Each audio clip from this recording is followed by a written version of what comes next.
Daily. Taste the Daily.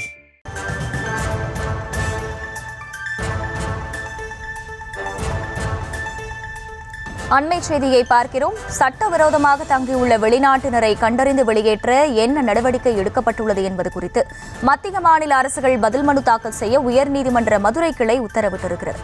விவரங்களை செய்தியாளர் நாகேந்திரன் வழங்க கேட்கலாம். நாகேந்திரன், வணக்கம். இந்த வழக்கின் பின்னணி என்ன? முழு விவரங்கள். வணக்கம்.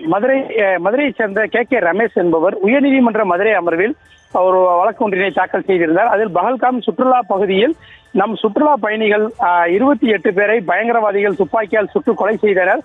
இதனால் இந்தியா பாகிஸ்தான் இடையே பதட்டமான சூழல் நிலவுகிறது. இதில் பல்வேறு நடவடிக்கைகளை அரசு எடுத்து வருகிறது. விசா ரத்து செய்வதன் மூலம் இங்கு தங்கியுள்ள பாகிஸ்தான் மக்களை இந்தியாவில் இருந்து வெளியேற்ற இந்திய அரசு நடவடிக்கை எடுத்துள்ளது. எனவே சட்டவிரோதமாக தங்கியுள்ளவர்களை வெளியேற்ற நடவடிக்கை எடுக்க வேண்டும்.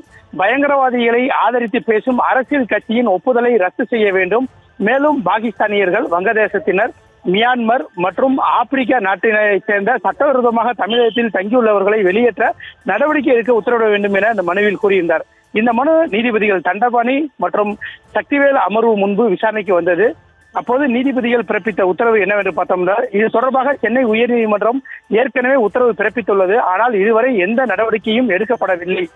தமிழகத்தில் விசா முடிந்த பிறகும் 70,000 பேர் தங்கியுள்ளனர். எனவே சட்டவிரோதமாக தமிழகத்தில் தங்கியுள்ள வெளிநாட்டினரை வெளியேற்ற என்ன நடவடிக்கை எடுக்கப்பட்டு உள்ளது என்பது குறித்து மத்திய மாநில அரசுகள் பதில் மனு தாக்கல் செய்ய நீதிபதிகள் உத்தரவிட்டு வழக்கு விசாரணையை ஒத்திவைத்து உத்தரவிட்டுள்ளனர்.